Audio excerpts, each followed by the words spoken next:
આકાશવાણી અમદાવાદ વડોદરા પ્રાદેશિક સમાચાર સોનલ પરમાર વાંચે છે. મુખ્યમંત્રી વિજય રૂપાણીએ જણાવ્યું છે કે રાજ્ય સરકારે સૌની યોજનાના એક ભાગ જેવી નાવડા ચાવંડ બલ્ક પાઇપલાઇન યોજનાનો શુભારંભ કર્યો છે. અમરેલી જિલ્લાના લાઠી તાલુકાના ચાવંડ ખાતેથી મુખ્યમંત્રીએ રાજ્યભરના કિસાનોને જણાવ્યું હતું કે કિસાનોની વીજળી અને પાણીની જરૂરિયાતો પૂરી કરવા રાજ્ય સરકાર સંપૂર્ણતયા પ્રતિબદ્ધ છે.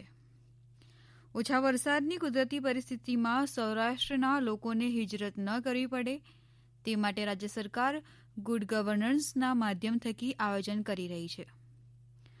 મુખ્યમંત્રીશ્રીએ નર્મદા પાઇપલાઇન અને ક્ષારમુક્ત પાણીના પ્લાન્ટ્સના સમન્વય થકી સૌરાષ્ટ્રને પાણીદાર બનાવવાની નેમ વ્યક્ત કરી હતી. સૌની યોજના 2021માં પૂર્ણ કરવા રાજ્ય સરકાર પ્રતિબદ્ધ છે. તેમ જણાવતા મુખ્યમંત્રીએ છેલ્લા 2 દિવસમાં રાજ્યભરમાં કરેલા 1976 કરોડના વિકાસ કામોની ઝલક રજૂ કરી હતી. 644 કરોડના ખર્ચે તૈયાર થઈ રહેલ નાવડાથી ચાવંડ બલ્ક પાઇપલાઇન યોજનાનું ઈ-ડિજીટલ તકતી અનાવરણ થકી ખાતમુહૂર્ત કરવામાં આવ્યું હતું.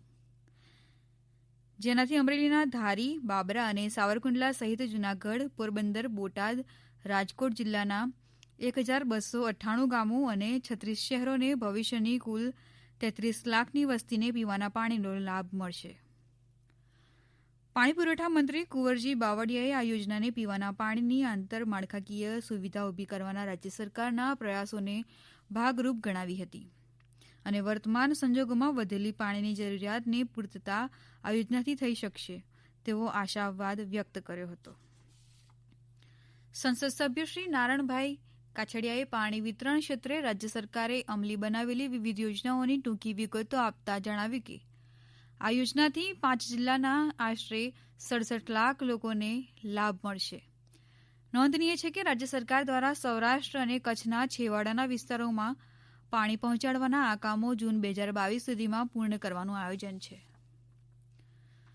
મુખ્યમંત્રી વિજય રૂપાણીએ આજે 7 ડિસેમ્બર સશસ્ત્ર સેના ધ્વજ દિવસ અવસરે ફાળો અર્પણ કરી દેશની સરહદો સાચવતા અને માતૃભૂમિની રક્ષા કરતા વીર સેનાનીઓ પ્રત્યે કૃતજ્ઞતા વ્યક્ત કરી છે.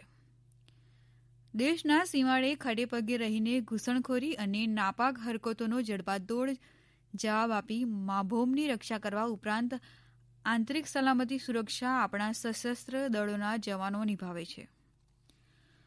મુખ્યમંત્રીએ અડીખમ યોદ્ધાઓ અને વીર સેનાનીઓ પ્રત્યે આદરભાવ પ્રગટ કરવા અને વીરગતિને વરેલા વીર જવાનોના પરિવારો, વિધવા માતા બહેનોના કલ્યાણ માટે ઉદાર હાથે સૌ નાગરિકો સશસ્ત્ર સેના ધ્વજ દિવસે ફાળો આપે તેવી અપીલ પણ કરી હતી. આ પ્રાદેશિક સમાચાર આપ આકાશવાણીના અમદાવાદ વડોદરા કેન્દ્ર પરથી સાંભળી રહ્યા છો. વધુ સમાચાર કોરોના અંગેના આ સંદેશ બાદ.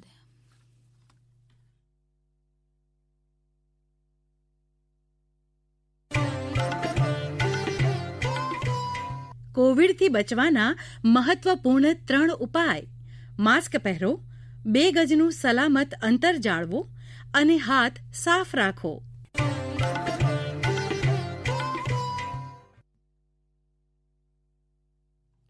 જમ્મુ કાશ્મીરના 1.25 લાખ પરિવારોની આજીવિકા પૂરી પાડવા અમૂલ પથદર્શક બનશે. જમ્મુના ગ્રામીણ વિસ્તાર અને કાશ્મીર ખીણ પ્રદેશના 16 જેટલા ગામમાં દૂધ સહકારી મંડળીઓ ઊભી કરવા સાથે પશુપાલન થકી આજીવિકા પૂરી પાડવાનું આયોજન કરવામાં આવ્યું છે.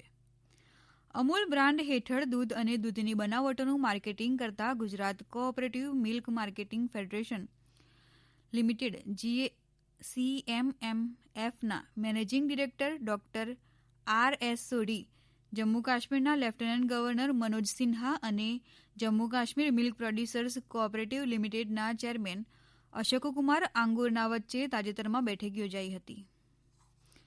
જમ્મુ કાશ્મીર સરકાર અને GCMMF વચ્ચે વર્ષ 2004-5માં થયેલા કરાર બાદ નવી રચાયેલી Jammu Kashmir milk producers cooperative limited દ્વારા જમ્મુ કાશ્મીરમાં અમૂલ મોડેલ હેઠળ સહકારી ડેરી પ્રવૃત્તિ શરૂ કરવામાં આવી હતી. Jammu Kashmir milk producers cooperative limited સાથે હાલમાં 30,000 સભાસદો જોડાયેલા છે અને દરરોજનું 1 લાખ લીટર દૂધ ભરવામાં આવે છે. Jammu Kashmir milk producers cooperative લિમિટેડનું ટર્નઓવર 150 કરોડ ઉપર પહોંચી ગયું છે. કોવિડને ધ્યાને લઈ જિલ્લાની તમામ તાલુકા કોર્ટો દ્વારા લોક અદાલતનું આયોજન શક્ય ન હોવાથી ઈ લોક અદાલતનું આયોજન કરવામાં આવ્યું છે. આગામી 12 તારીખ શનિવારના રોજ ઇલેક્ટ્રોનિક માધ્યમથી આ ઈ લોક અદાલત યોજવામાં આવશે. આ ઈ લોક અદાલતમાં ફોજદારી સમાધાન લાયક કેસો, નેગોશિયેબલ એક્ટ મુજબના કેસો, ફક્ત નાણાંની વસૂલાતના કેસો, વાહન અકસ્માતના વળતરના કેસો, લેબર તકરારના કેસો, ઇલેક્ટ્રિસિટી તેમજ વોટર બિલને લગતા કેસો, લગ્ન વિષયક કેસો, જમીન સંપાદનના કેસો, નોકરી વિષયક જેવા કે નિવૃત્તિના લાભો, પગાર ભથ્થાને લગતા કેસો, મહેસૂલને લગતા કેસો, અન્ય સિવિલ કેસો મૂકવામાં આવશે. આ ઈ લોક અદાલતમાં પક્ષકારોએ રૂબરૂ ઉપસ્થિત કે હાજર રાખ્યા વગર સોશિયલ ડિસ્ટન્સના સિદ્ધાંતનું પાલન કરી તથા ઇલેક્ટ્રોનિક માધ્યમોનો ઉપયોગ કરી સમાધાન રહે ઈ લોક અદાલતમાં મૂકવામાં આવેલ કેસનો ફેસલો કરવાનો કાર્યવાહી કરવામાં આવશે. આકાશવાણી અમદાવાદ વડોદરા પરથી પ્રાદેશિક સમાચાર પૂરા થયા.